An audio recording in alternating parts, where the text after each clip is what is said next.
parabenizo a comissão organizadora e agradeço a oportunidade de falar para vocês nesse momento, trazendo um pouquinho da minha experiência de vida, minha experiência profissional. Não tenho uma preocupação tão grande, né, com a questão de... Pode voltar.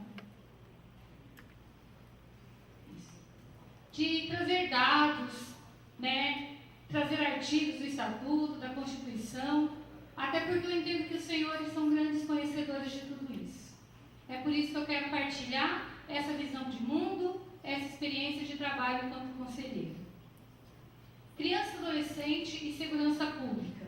O grande desafio que nós temos, né, é apresentar isso aí enquanto uma questão muito mais ampla do que a presença de polícia no bairro como uma grande solução.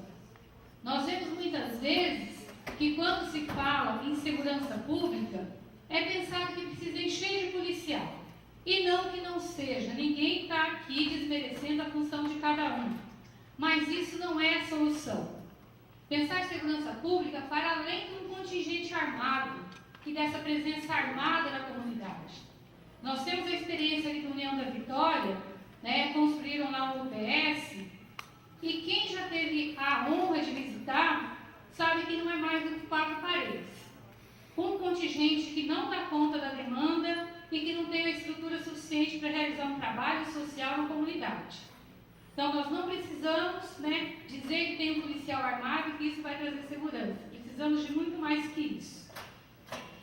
O que nos preocupa também em relação ao trabalho do Conselho Tutelar e o que ocorre para que a segurança de crianças e adolescentes não seja efetiva é a ausência do Estado.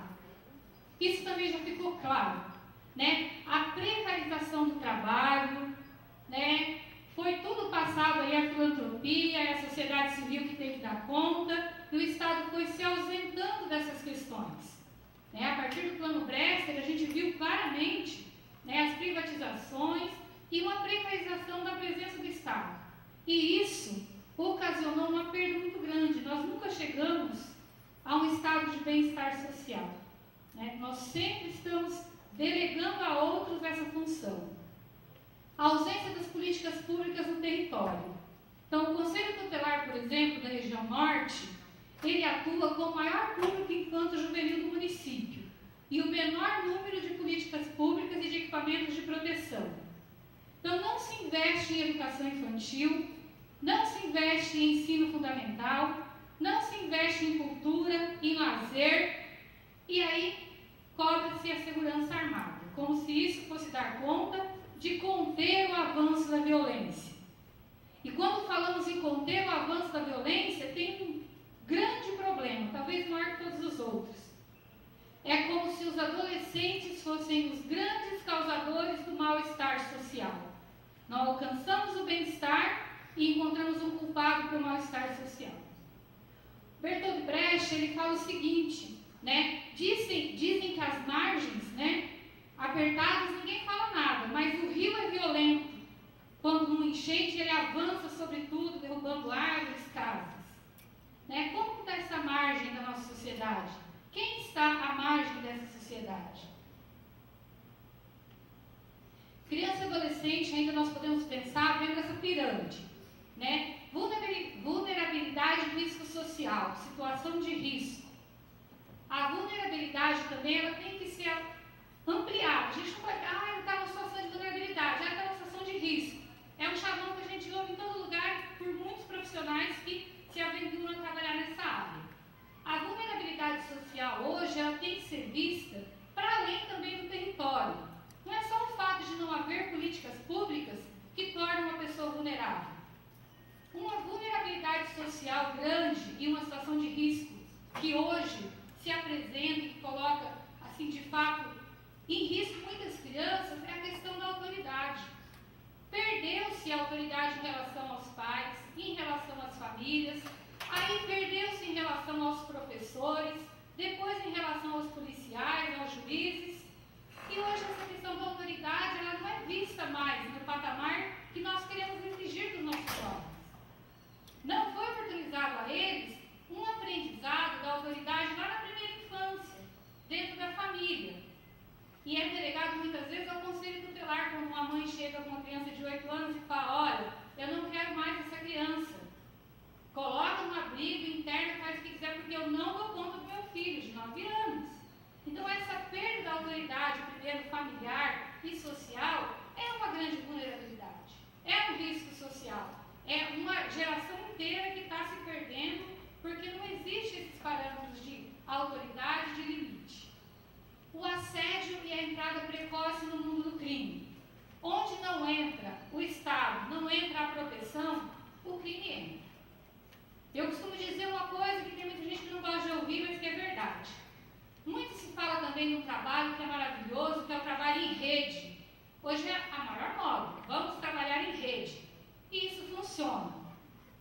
E eu posso garantir aos senhores que funciona, porque nós vemos o crime funcionar em rede. E quem não é alcançado pela proteção é alcançado pelo crime. Quando nós vamos falar da redução da maioridade penal, 16, 14, 12, nós no Conselho Tutelar atendemos meninos de 7, 8 e 9 que já comandam piqueiros. E aí? Vai resolver? A criminalização da pobreza. Esse é um outro perigo quando a gente pensa em segurança pública e criança e adolescente. Nós tínhamos no Código de Menores o menor em situação irregular. E ele não tinha nenhum direito, que era o filho do pobre.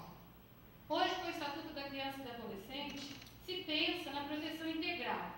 Mas integral mesmo? Integral mesmo? Será que a gente consegue alcançar isso? Ou será que nós pensamos naquele adolescente perigoso, criminoso, o que é lá da favela, que é negro, que não teve oportunidades? Ou é também para aquele adolescente que teve todas as oportunidades e acabou entrando no ato infracional? Acabou queimando um índio? Ou esse vai ter um advogado e uma clínica particular para se tratar? Nós temos que ter cuidado também quando nós pensamos em criminalizar os pobres. E nós não podemos desconsiderar que a proteção exige ações articuladas e contínuas, poderes constituídos, conselhos de direitos, sociedade civil organizada e a mídia. Aqui já foi falado dos poderes constituídos, quando a Lenir falou, conselhos de direito com certeza também. Eu quero trazer a questão da mídia, que no momento de comoção social a mídia se organiza para criminalizar quem ela quer, para incriminar quem ela quer, que ela entende que é o culpado por toda a situação mundial. Toma-se um fator isolado por um todo. E vamos combinar que os nossos comunicadores estão com as rédeas soltas. Eu espero que haja um empenho da Câmara de Vereadores aqui presente, da OAB e de todos os que estão aqui na sociedade organizada, para que se diga assim, que avanços que foram conseguidos não podem ser jogados no lixo. Pessoas lutaram para que o que a gente está fazendo aqui hoje pudesse ser feito.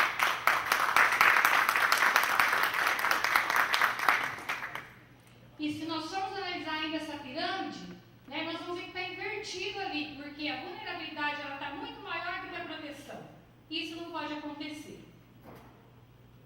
Aí a gente pergunta assim, mas é dever de quem? É culpa de quem? Porque nós também não pensamos em deveres e direitos. Nós somos uma sociedade que foi educada praticamente num modo católico, que também culpabiliza em algumas coisas, ou cristão, e vai, mas a gente acaba achando, de quem que é a culpa? Por que esse adolescente está roubando? Por que ele está matando? Mas por que ele matou um pai de família? Se um adolescente mata outro lá na biqueira, tem problema. E eu acho muito engraçado, na minha família, quando eu comento, morreu um menino de 16 anos, estava envolvido com o crime? Ele tinha algumas passagens. Tá. Então é normal. Se tem algum envolvimento com o crime, não é considerada a vida dessa pessoa. Dever da família, sociedade, todos nós, esferas federal, estadual e municipal, que aqui também já foi dito. E parece assim meio bucólico, meio romântico, quando eu trago para vocês a figura da família como aquele ninho, mas é para lembrar das crianças que nós atendemos no Conselho Tutelar. Vamos olhar para o ninho. Compreende que aqueles passarinhos, filhotes, eles estão dentro de uma casa. Eles estão recebendo alimento. E eles têm uma figura ali que protege, que alimenta, que cuida, que pode ser o pai, a mãe, o responsável. E na realidade em que nós atuamos enquanto conselheiro, e também enquanto pedagogo, ou enquanto agente da pastoral do menor, nossas crianças não têm um ninho. Não tem essa figura que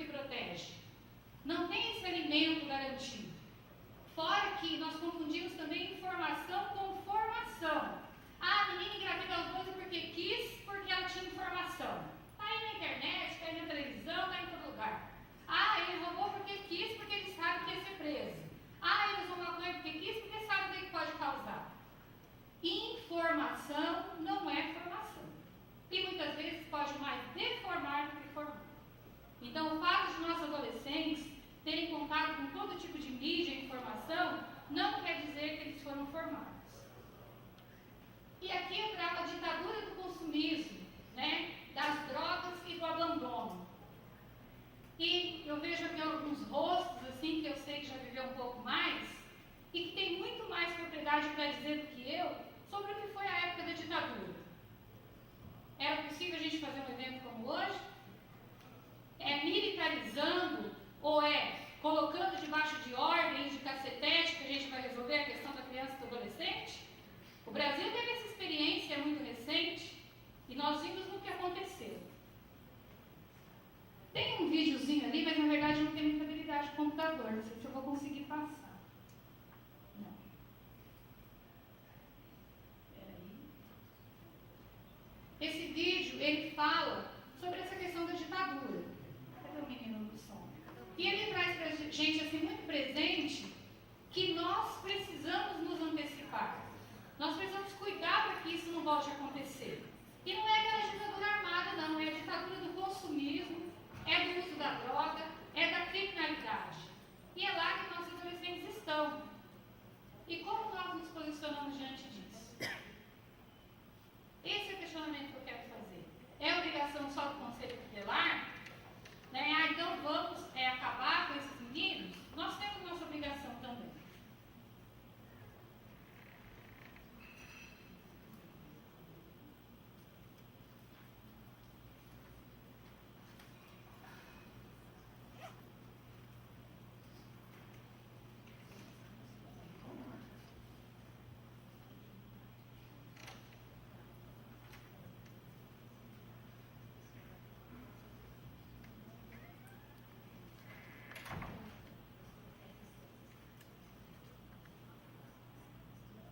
Não tem problema. Nós sabemos o nosso tempo e não vamos tomar tempo com uma coisa que não está dando certo. Mas eu também sugiro a vocês que também têm, né, a oportunidade de visualizar na internet. É um vídeo do Chico Buarque, né, aquela música Afasta de mim esse cálice. Só que ele não fala o cálice da ditadura que foi vivido naquela época. Ele fala do cálice da biqueira, da cocaína, da biate. É um rap que, na verdade, ele gravou, porque ele achou assim fantástico, porque ele percebeu que é o mesmo que vivenciou na sua juventude, mas de uma outra forma. E termina assim: porque na quebrada escorre sangue. E nós seremos cobrados desse sangue. É o sangue da juventude. É o sangue da geração que vai cuidar de nós. Não podemos ser prepotentes achando que nós seremos eternos. Quem cuidará de todo mundo que está aqui são crianças e jovens. E que maneira que nós estamos tratando esse pessoal? Nosso dever é o que nós estamos fazendo aqui hoje: anunciar e denunciar. E eu termino dizendo a vocês que a juventude quer viver. Diga sim aos direitos da juventude.